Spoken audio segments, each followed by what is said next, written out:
ফেনী থেকে ফেনীর last update আপাতত ফেনীর পরশুরাম, তারপরে ছাগলনাইয়া, তারপরে হইলো ফুলগাজী, এগুলা থেকে পানি নামা শুরু করছে।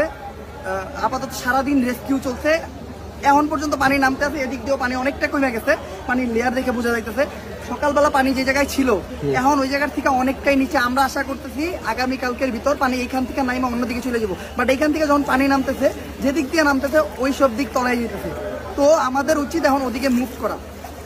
আর একটা ঝামেলা এই জায়গায় যেটা সবচেয়ে বেশি হইতে সেটা হইলো ঢাকার থেকে হিউজ বোর্ড আসছে। আমি আমার ভিডিওতে খালি অ্যানাউন্স করছি ঢাকার থেকে বোর্ড দেন, ঢাকার থেকে বোর্ড দেন, ঢাকার থেকে হিউজ বোর্ড আসছে।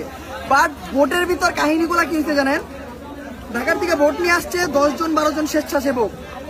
একটা বোটে তারা উদ্ধার করতে গেছে 10 জন স্বেচ্ছাসেবক। ওই বোটে মানুষই আনতে পারবে 15 জন, 10 জন যাই আর এক্সট্রা 5 জন নিয়ে আসছে। বাট তারা গেছে 10 জন মিলা, ঠিক আছে, মানে তাদের সবার যেতে হবে। আর এমন কি কিছু কিছু জায়গায় তাদের এই যাওয়া নিয়ে তো মারামারি লেগে গেছে। ভাই এটা একটু সাইডে দাও, মানুষকে যেতে দাও, মানুষের যাতে এদিকে যাবো। কিছু কিছু ক্ষেত্রে তাদের যাওয়া নিয়ে মারামারি বেজে গেছে। একজন আরেকজনের লোকে মারামারি করছে যে কে যাইবো এই 10 জনের ভিতরে, মানে 15 জন আসছে কোন 10 জন যাইবো। তো তাদের কাছে আমি বিনত, মানে তাদের কাছে কিছু বলার নাই। এটা নিয়ে বারবার এই জায়গায় মাইকিং হয়েছে যে স্বেচ্ছাসেবক যারা আছেন দয়া করে আপনারা 2 জনের বেশি যাইয়েন না। স্বেচ্ছাসেবক থাকবো 2 জন, মানে যারা বোট নিয়ে আসতেছেন রেস্কিউ করতে তাদের থাকবো 2 জন। এই এলাকার একজন স্থানীয় মানুষ লাগবে, কারণ এই এলাকার স্থানীয় মানুষরাই প্রতিটা পাড়ার অলি চিনতে পারবো, কারণ পানির তো কোনো কিছু জানা যায় না।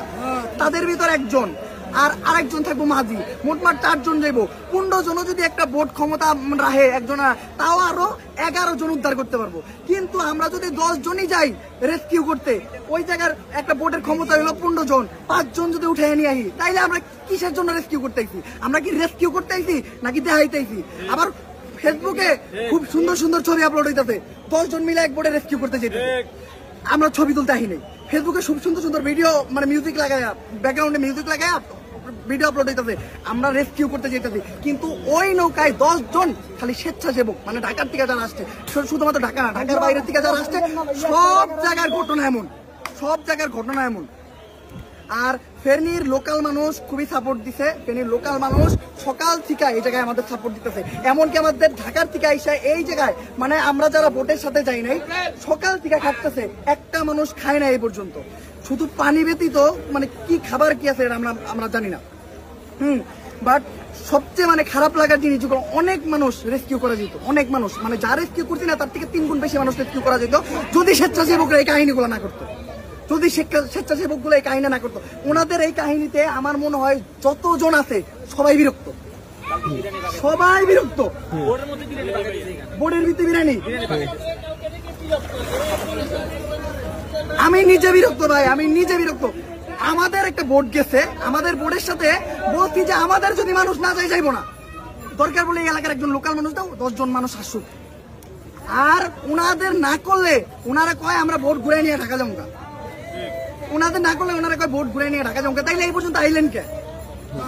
তাইলে এই পর্যন্ত আসলেন কে? ভাই রাগারাগির কিছু না, আপনাদের কাছে আমরা সম্মান জানাইতেছি।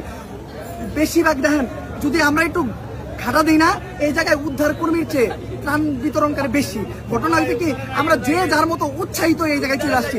ভাই এই জায়গায় এক ধরনের আনন্দ মিছিল চলতেছে, ফেনীর যারা হেল্প করতেছে তারা হেল্প করতেছে। আমরা যদি যে জায়গায় রেস্কিউ চলতেছে ওই জায়গায় যদি একটু তাকায় দেখি, ভাই ফেনীর লোকাল মানুষ এমন ভাবে ভিড় করছে না জানি এই জায়গায় সার্কাস খেলা চলতেছে। আমরা এই যে আমার গলাটা, শুধু আমার এই জায়গায় যতজন স্বেচ্ছাসেবক ছিল গলাটা সকাল থেকে চিল্লাইতে চিল্লাইতে ভাঙে গেছে যে ভাই যাইনে যাবেন, বামে যাবেন, এন দিয়ে রোগী যাইবো, ছোট ছোট বাচ্চা আনতেছে, প্রেগনেন্ট মহিলা আনতেছে, বাট তাদেরকে সরাইতে পারতেছি না। তো আপনারা যদি এইসব ক্ষেত্রে সাপোর্ট না দেন তাইলে আমরা আর কি করবো? আর ঢাকার থেকে বা জেলার বাইরের থেকে যারাই আসতেছেন, হ্যাঁ দয়া করে আপনারা উদ্ধারের উদ্দেশ্যে আইসেন। আপনারা আইসেন, আইসা 2 জন থাকেন, হ্যাঁ পারলে 1 জন থাকেন, 1 জন আপনারা থাকবেন আর আরেকজন থাকবে হলো এই এলাকার স্থানীয় লোক, যে জায়গায় যাবেন ওই এলাকার স্থানীয় লোক, আর আরেকজন থাকবে হলো নৌকার মাঝি। 3 জন। ওই নৌকা যদি 10 জনের ক্ষমতা রাখে তাও আপনারা 7 জন উদ্ধার করতে পারবেন। এমনও ঘটনা আছে যে একটা নৌকা বহনই করতে পারবো 10 জন, ওই 10 জন বইলে যে উদ্ধার করতে, কি উদ্ধার করে তারা, আমরা এটাই হলো প্রশ্ন। তো দয়া করে এই ধরনের কাজের জন্য আইসেন না, এটা আমার রিকোয়েস্ট।